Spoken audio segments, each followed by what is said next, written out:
Hi there, and welcome to Backstage with Speaking Your Brand, or I should say, welcome back to Backstage with Speaking Your Brand. I'm Diane Diaz, and I am lead speaking coach at Speaking Your Brand. I am thrilled to bring you today three of the women who attended our live in-person speaking retreat here in Orlando back in February. And during these 3 days, they went through trainings, group activities, and filming their speaking engagements or speaking segments on our stage. And they all really, really delivered. It was amazing to see how much they grew over the 3 days to the final delivery of those segments of their talks. They did amazing. So today we are going to chat with them about why they decided to attend the retreat, how they used storytelling in their talks, using the stage and body movement, which is part of active storytelling and engaging storytelling, and then what it was like to practice their talks and get filmed. So let me introduce you to these wonderful women that we have here today. So we have Darci Foshay, Dani Einsohn, and Teri Reuter. I think I'm saying that correctly, I hope. So Darci is an interior designer and a women's workshop facilitator for women who are making big life shifts, both professionally and personally. Dani is a certified women's empowerment life coach who works with women to help them pursue their dreams and goals. And Teri is an executive coach, well-being counselor, and learning experience facilitator, and a former jazzercise instructor, which is fun. So we'll talk a little bit about that later. So let me get started first with you, Teri. We'll start by just talking about why you decided to attend the in-person retreat in February. What brought you to that decision, and what were you hoping to get from that coming to the retreat? So what I was hoping to get is what I got. I really wanted to do something in 2024 that was going to be uncomfortable for me. So, every year for my own development, especially being a coach, I feel like I have to walk the walk. I try to do something to pursue that. And I had done coaching with you and Carol a couple of years ago. And then this year I was looking for something, and I wanted to challenge myself. Carol and you had talked about the idea of how many women's voices we have in our lives. And I realized, as a jazzercise instructor, current though actually, I found that my music library didn't have that many female artists. And on my bookshelves, while I have a lot of women who've written fiction that I've read, a lot of the business books weren't women, and I work primarily with men. And I really wanted to do something that I was going to be surrounded with women's voices. I thought the atmosphere would be safe, maybe helpful to get to learn from them and to feel good about something I was uncomfortable with. And everyone delivered in such an amazing way. It was, I think, just hearing from everybody else and hearing their stories let me try out some things that were uncomfortable. So thank you to all of you. Oh, I love that, Teri. I love that idea of making yourself uncomfortable, getting outside your comfort zone and trying something that's new and different. And I think you probably got that too with the improv that we did. So that that pushes me outside my comfort zone every time I do it, because I'm not the biggest fan. But so thank you for sharing that. And by the way, I just want to add, anybody who's watching this live, if you're watching on our YouTube channel, on LinkedIn, go ahead and pop your questions there into the comments, and we'll try to get some of those answered too. If you have any questions for our women here today, let us know. All right. So Darci, now you and I worked together first in a strategy session, which was interesting what we worked on. You can maybe talk a little bit about that. But then you joined the Thought Leader Academy and you were all in. So you then signed up for the retreat. What led to that decision for you to come to the retreat, and what was your experience like at the retreat? Well, I have to say that I think that my real reason for coming is all about my personal enrichment and like Teri said, doing things outside of your comfort zone. And that's what that's what I'm all about. I'm all about women embracing change and thriving, especially in midlife. And for me, this was something, the Thought Leader Academy was just wonderful. I loved every minute of it. And so it was a natural progression for me to go to the retreat. And I wanted to be in person because the Thought Leader Academy was via Zoom, and I loved it, but I did want to be in person to meet other women that are going through similar situations that I'm going through, And I just found it wonderful. Personal enrichment. I just enjoyed every single minute of it, enjoyed everybody that I met. We've now made this text string called the Sisterhood, and I just feel so lucky to have been involved in that. Oh, I'm so happy to hear that, Darci. And, I'm glad you mentioned the in-person component because, yes, we do a lot of course, the Thought Leader Academy is virtual online on Zoom. And we do a lot of that stuff now because, since the pandemic, we've all become very virtual.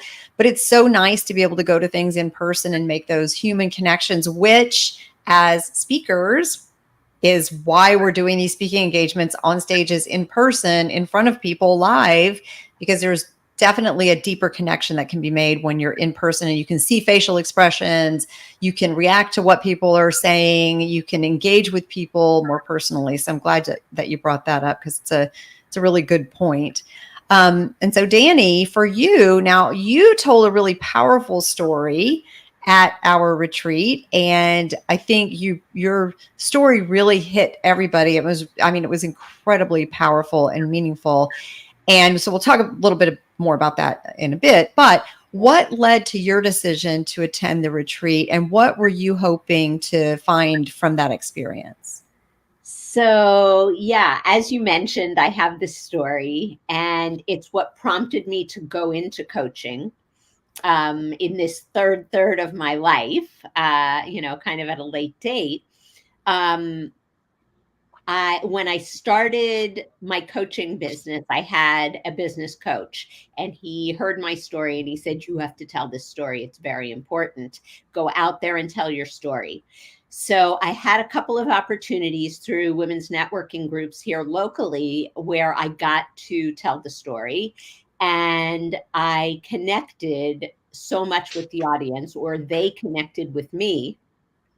And it was such a powerful experience to be seen, to be heard, to have them recognize themselves in my story. So I came running home and I went back to my coach after one of these experiences. And I said, I think I want to do this every day for the rest of my life. And she said, okay, in true coach-like form, how are you going to make that happen? And I said, I need a speaking coach. And she said, I have one for you. So she introduced me to Carol and I heard about the retreat, which was just coming up. And I already had the basis of the talk down, but I wanted to polish it. I wanted to make sure that because it's such an intimate, a little bit, there's some graphic stuff in there a little bit. And I wanted to be able to tell the story in a way that doesn't put people off, but helps women identify and connect. And so I was able to get that. And the bonus was to be with all these amazing women. And to have that support and camaraderie and learning together and having fun together and being wackadoodle crazy with each other, courtesy of you. So, yeah, so that was why I went, and I got so much out of it besides just learning how to polish my talk. Well, I think you just called me crazy, and I resemble that remark.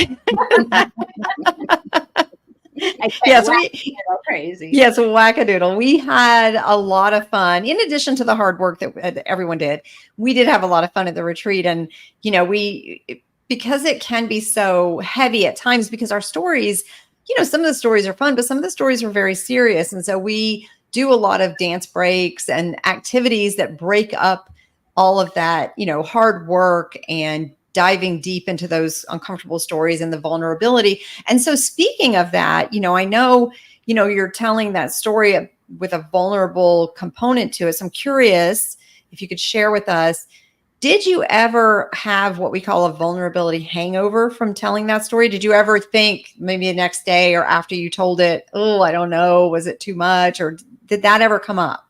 Every single time. Oh, interesting. Every single time, because it's sort of, when I'm telling the story, number one, it takes me back and I have to, repeat the history that I'm talking about and the feelings that I felt.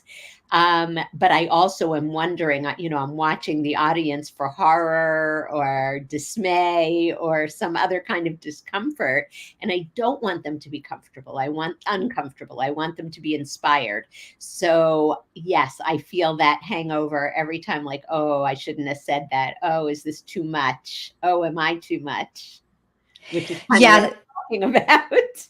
Yeah, it's a really great point. But I will say that from the segment of your talk that you gave, you did a really great job of also, while it's a heavy topic, what you were talking about with that particular story, you did a great job of integrating little moments of humor. And I don't mean that to make light of what the situation that you were sharing, but little humorous things that you injected into it just to sort of break the tension, which was extremely effective. So good job on you for the way that you managed that, because I think it let the audience know that you are okay. So if we know that you're okay, then we're okay hearing the story because we know you're okay now. So I think it accomplished that. So well done. Thank you. Now, so let's talk a little bit about body movement, using the stage. And so during the practice sessions, when everybody started practicing, we noticed everybody's kind of stuck in the same spot or maybe moving around too much because they weren't quite sure what to do.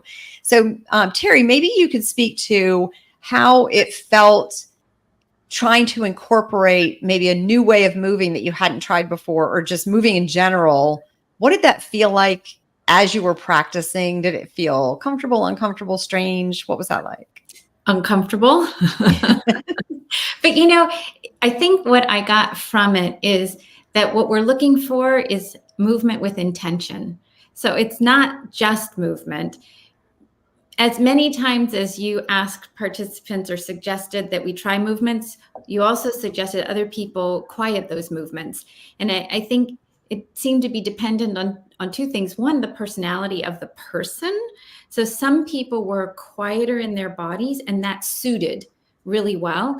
And other people needed to have more movement. And so for myself, I was guided to block out various pieces, which I did, and felt uncomfortable. When I was able to watch the recording, I realized that I had some natural movements that the next time I'm actually going to block those movements, which it showed me that some of the intended movements looked a lot more natural than they felt.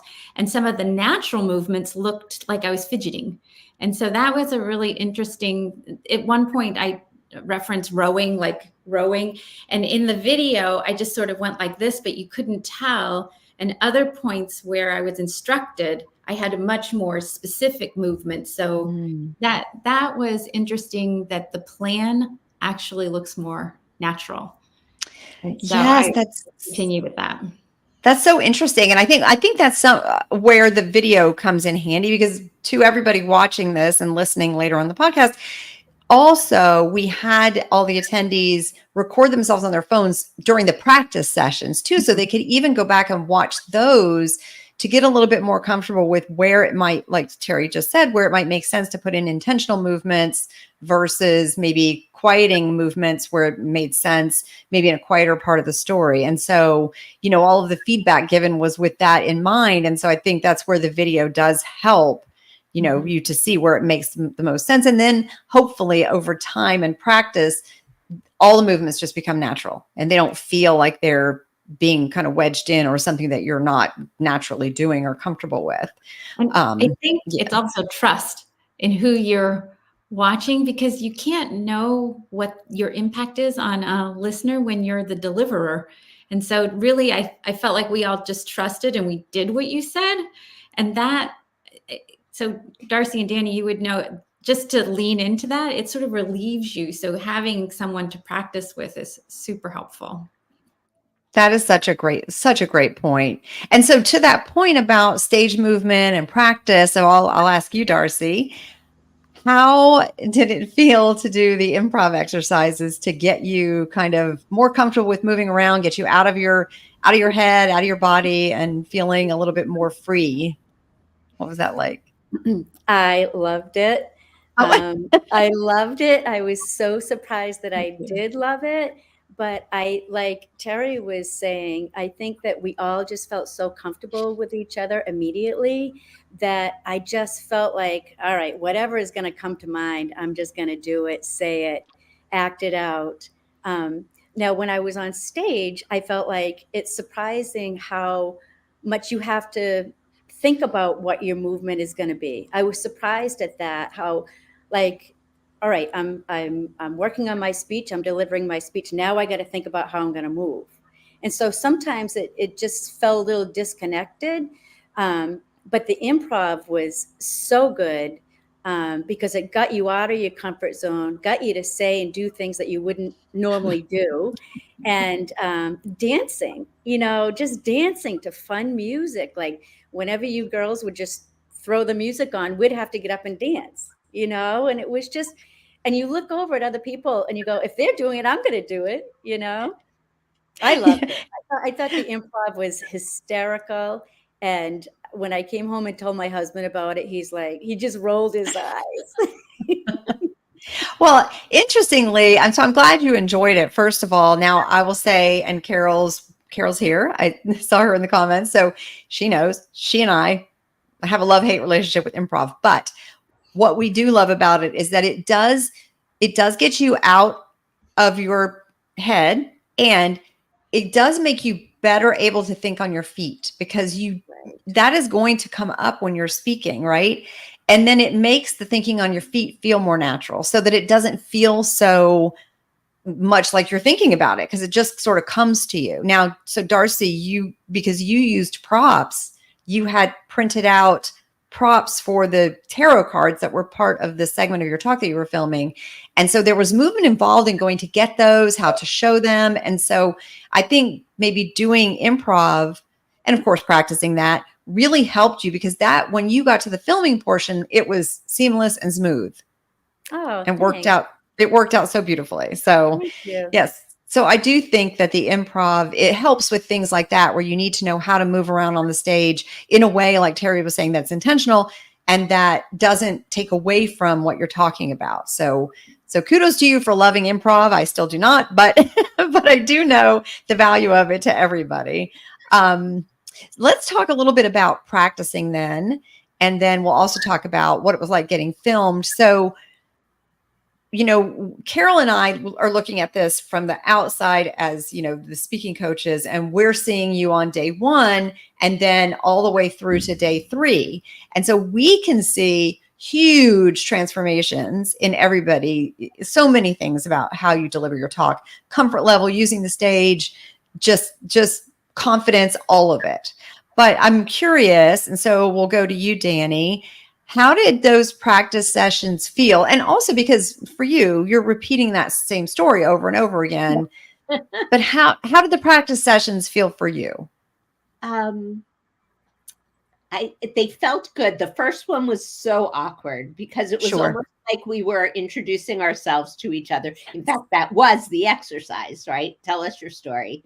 So, and then we had some time to craft it a little bit and some time to talk to you or to Carol. And I think that really helped me because I had the whole thing written. And of course, I wasn't working from a script. I was inhabiting it. I don't know how else to put it. It was just becoming part of me. I wrote the words, but saying the words came from my heart, from my soul.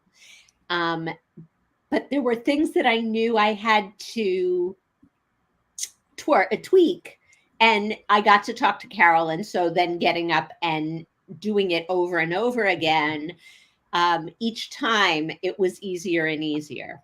I did not like filming it, though. I hated it. Made me so nervous, even with my own camera. Yeah. Really? And why? I'm curious, why do you think that is? Just my own feelings about, how I would look, how I would sound. Yes. And so I will say, I'm glad you mentioned that, Dani, because we can have all the confidence in the world in the words that we are saying, but I think, and this isn't just you, this is almost all of us. I don't know a woman on earth that isn't being filmed and then thinking, never mind the message, like, how am I going to look? What do I sound like? None of us like to hear the sound of our own voice. But what I can say too is that over time, I used to hate watching myself on video or listening to myself. Like if I go back and listen to a podcast that I'm on, I used to hate it. But over time, that goes away. And I have become more interested in how did my message come across, and Right. less thoughtful about like, what did I look like? What did I sound like? But it's so normal to feel that way. So I was just curious, why, because of course, and I don't think about it as much now, but I can see where that would be the case. And also you're in a small group. It's not like you're in front of 500 people. You're in a small group and all eyes, including the camera, are on you. Right? Yes. And as far as the small group went, I felt totally safe with the other in the room. I really, really Good. did. And that happened very early, like within the first day. There was that sense of, we are in this together. We are here for each other. And so every time I got up, I was not afraid of the audience. I was just afraid of me. That's so interesting. Maybe that is our biggest nemesis is ourselves, right?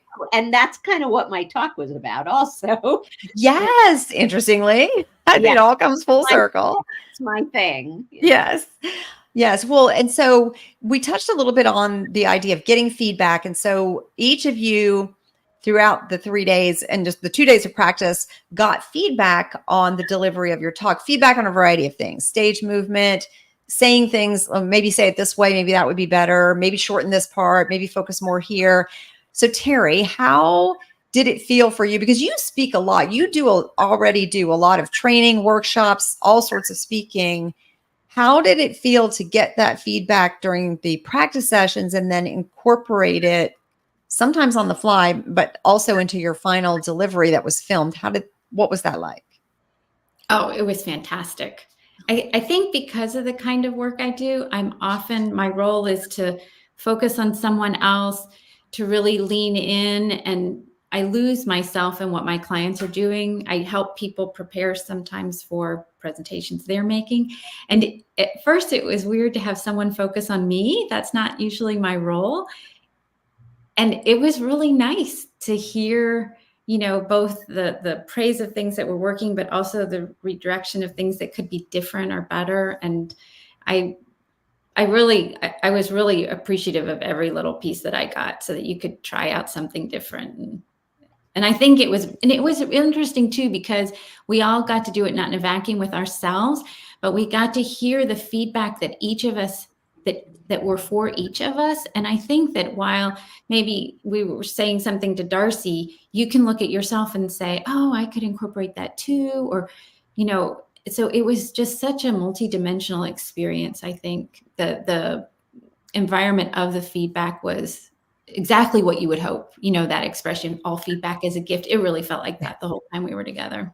Oh, I'm so thrilled to hear that, because, I do love, of course, Carol and I are giving feedback, but I love that the other women feel comfortable giving feedback as well to whoever's practicing, because everybody's receiving it a little bit differently. Everybody keys in on something different based on whatever, maybe what they speak about, what their industry is, or what their experience is. And so all of the feedback that everybody gave was so good, I felt. And a number of you kind of worked on your frameworks kind of on the fly, like, well, I don't have a framework, like help me with this framework. And so during the practice time and the working on your segments time, some of us, like, I pulled out my laptop, let's pull up, let's try to look for a word for this, or, we'd go around the room and just give feedback. And then I think other women were giving each other feedback and working together on things. So it was, I agree, like the feedback in a setting like that, it all is a gift, right? Because it's really, when we got to the filming day, which we'll talk about now, I wish that we had like a full day filming of day 1 and then a full day filming of day 3, just to see side by side the difference. Yeah. Because in my brain, when I think about it, it always blows me away I don't know if I could make that much improvement. But you guys, not that you were bad on day one, but just the polish that you had on day 3 was just mind blowing, because it's just, the delivery was incredible. The stories were incredible. The impact was incredible. It was just a beautiful, everybody's delivery was beautiful. So Dani, maybe you could talk a little bit. Well, you talked a little bit about the filming being uncomfortable, but what did it feel like once you finished your filming? How did you feel once you were done with that? I was relieved that was over. It had been a lot of, is it going to be okay? Am I going to be okay? And then as I'm walking off the stage, I'm like, damn, I forgot to say, and I didn't say that. So it was fine when it was happening. Like, it wasn't obtrusive in any way. Like, I enjoyed the little zing of adrenaline. And I think that it helped me enjoy the experience more, because I felt like I was really performing. And I think for many of us, we learned that speaking is performing. And Absolutely. Darci, for you, of course, I mentioned that you used props, and, that can cause sometimes discomfort. You seemed totally natural at it. So how was your filming experience? What was that like? How did you have any nerves? If you did, how did you handle those? Well, it's so funny that when we were talking earlier, I was thinking about how there is a lot of improvement from the first day to the last. But in my situation, I have to get over the fact that the first time I deliver my talk, I'm looking for that shock value, and I'm looking for that laughter, because my talk has a specific meaning to encourage women to embrace change, but the whole talk is taking stories from ordinary life and mixing it up and turning it around on its head and making it fun and funny. So the first time that I did it, of course, no one knows what you're going to say, so it is fun and funny. And then after you do it twice a day for 3 days, on that third day, when it comes to filming, I have to try to remind myself that they're not going to think it's as funny when they've heard it for the 8th time, Yes. Yeah. You were funny on the 8th time too, Darci. Every minute, Darci. Kitten chops never gets old. Never gets old. No, she doesn't. But I think that I have to remember that it is a performance, and you do have to bring up that excitement and enthusiasm to tell that story again, even though people have heard it several times. Like, you still have to say it in a really fresh way so that people really enjoy it, because I really enjoy telling it, and I don't want to look at the audience and think that they're not enjoying it, as much as they could be, because they'd already heard it or whatever. Yes. So I think that just takes practice, and we got a lot of practice, and I just loved every single minute of it. Good. I'm so glad to hear that. And so if you like to get laughs, you might need to do a stand-up comedy set, because then you will get the laughs you were looking for. Well, so much more fun than improv. So much more fun. I'm thinking maybe I might want to do it. I have a little it's either a little Lucille Ball or Rodney Dangerfield. I don't know what it is, but I have a little Rhonda Dangerfield. Definitely do that. Well, okay. So, Teri, now you led us through a really fun dance segment in your talk, which I loved. And I can really see you doing that talk and that bit with the dance part in a large group. Because imagine a huge audience standing up and doing that would be so incredibly powerful. How do you feel about your confidence in leading an audience in an exercise like that? Maybe a big audience, and getting them involved and really getting them into the message. Well, I will say I feel very comfortable. I've done that before. Yes. In So speaking, I do sometimes as a speech, like what we worked on, but speaking in front of groups, I do on a very regular basis. And sometimes people are surprised who I can get up to move. But so far, I've never had an audience that has not gotten up. I think the most reluctant, I was in Dallas last week and I worked with a group of about 40 people over 2 days that were in their late 20s, early 30s. It's the only group that I work with that I think of as like sort of my kids. Everybody else is more sort of my cohort.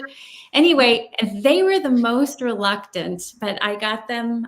I have a couple of different things. We do a thing that I bring out the song Bust a Move to. And Great song.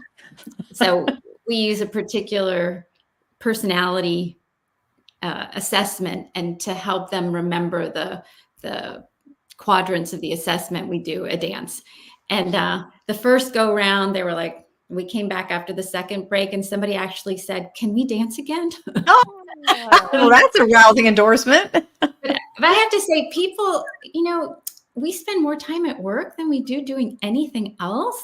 And so if you can just bring a little bit of a lightness to work, I think people welcome it. So I do feel really comfortable doing that. But I think it's a little bit like what Dani said, or what you were saying to Dani about the filming. It's something you have to get used to. It's practice. I mean, I've been doing this for 20 something years and incorporating movement. And so now I don't care if people think it's silly, where before I might have wondered. So it's an invitation to people to join me if they'd like. Yeah, no, it's a really good point, because I think if you do anything enough times, it's going to start to feel natural and comfortable. And so really, and that's why the practice that we did at the retreat, right, was so important, is to just repeat it so that it starts to feel more comfortable. So on filming day, everybody seemed natural. Everybody seemed like they had been giving this talk for a long time.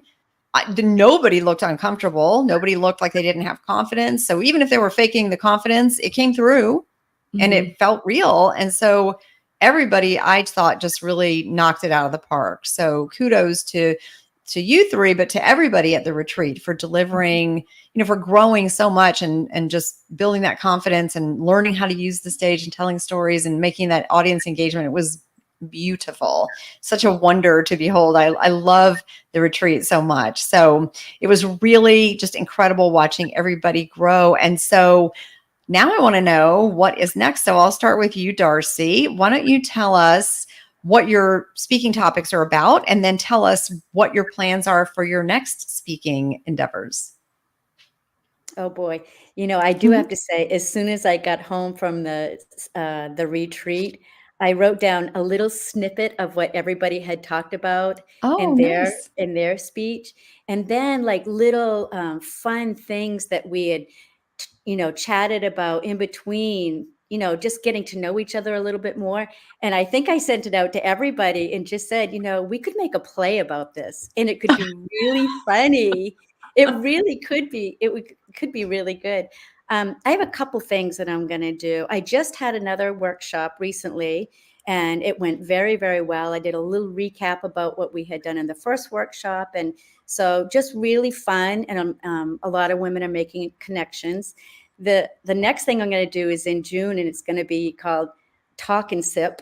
And people are coming out to Peaks Island. We're going to do a wine tasting in different parts of the island and recap what we've been talking about in these last few workshops. And a couple things. There's one big idea that I have brewing that I'd like to bring to fruition. I have to figure out how I'm going to do it. But there was a video made a while back called The Empowerment Project. I don't know if you've heard of it, but it was wonderful. And it was about women in their journey. And I would like to do that. I'd like to create a film and talk to all of us and other women that have made these big shifts in their life and taken chances and just done some self-empowerment of their own.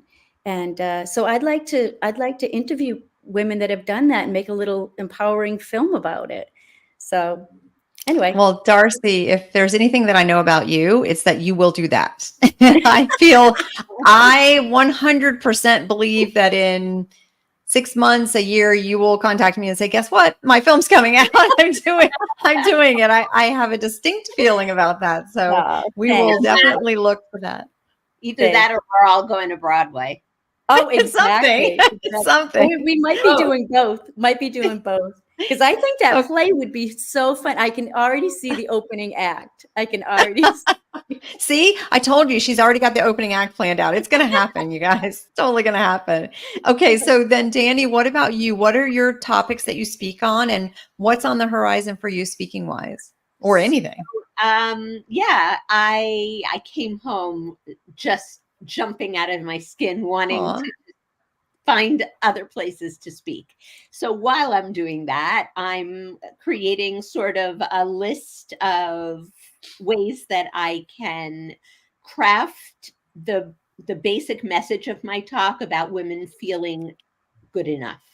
And no matter what happens to you, you are resilient and you're powerful and you're good enough. So I'm sort of crafting different messages for different types of groups that I might approach.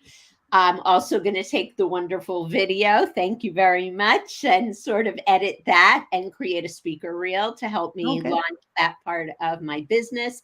And I'm working on a coaching class workshop for, again, midlife women, just like Darci, on similar topics about Fantastic. the transition and not letting your limiting beliefs stop you from going where you want to go. Oh, wonderful. Well, that's very needed. And this, as we all know, this midlife area, it can be challenging. So I think that's something that's definitely needed. So Teri, then what about you? What are your speaking topics, and what is on the horizon for you for speaking? So last year, the year before, I had focused more on speaking and had ended up doing more speaking on mental health at work, which I find very important. And I was brought into that because I have background in psychology. And somehow when we did the retreat, I decided to come without a topic because I really wasn't interested in furthering speaking. Each one of those presentations or speeches that I had done before, they gave me so much anxiety before I did them that I decided I didn't want to do that anymore. I only came to the retreat to be with you all. And then as we got through, I mean, Diane, sitting with you that very first day, you helped me put together a framework that frames a lot of what I do completely. And so it renewed an interest in even wanting to be on the stage, working with groups of people as a facilitator and facilitating their experience is something that I will continue to do.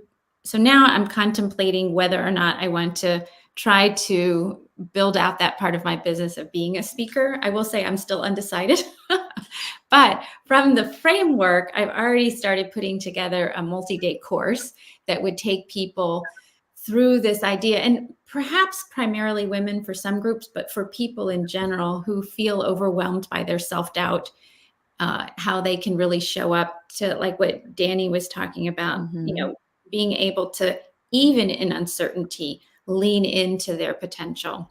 And so this course is being built out to be a couple of day experience to move through understanding themselves, to how they can use their language for their inner voice and an outer voice.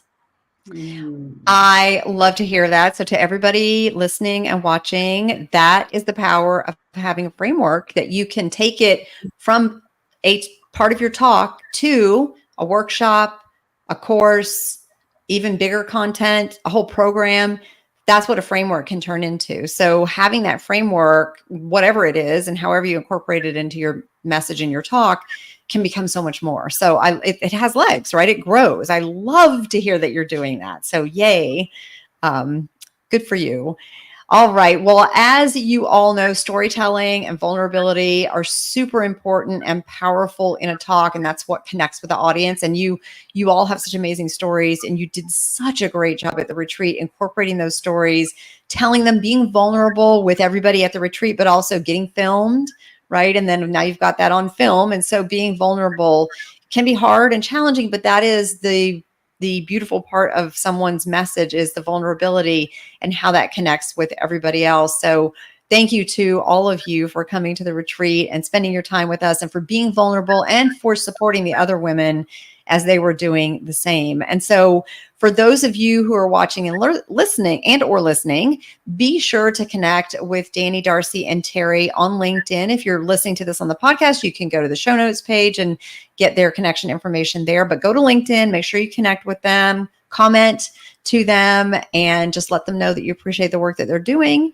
And so again, thank you to all of you for being here. Now, for everybody else, if you want to work with us to develop your thought leadership message, create your signature talk, and learn the business of speaking, that's exactly what we do in the Thought Leader Academy. So make sure that you reach out to us. The next Thought Leader Academy starts on April 2nd. So if you want to learn more about that, you can go to speakingyourbrand.com/academy. Again, that's speakingyourbrand.com/academy. And then, of course, the best way to stay up to date on all things Speaking Your Brand is to go to speakingyourbrand.com/join, and you can get on the email list. So once again, thank you, Dani, Darci, and Teri, for taking the time to come on Backstage to share with everybody who is watching, and just for being so generous and vulnerable with all of us. We appreciate you. So thank you for your time today. Thank you You're so welcome. much, We Diane. appreciate We you, appreciate you. and Carol. Oh, thank you so much. All right. Well, have a great rest of your day. Bye. Take care, Bye. everybody. Bye. Thank you.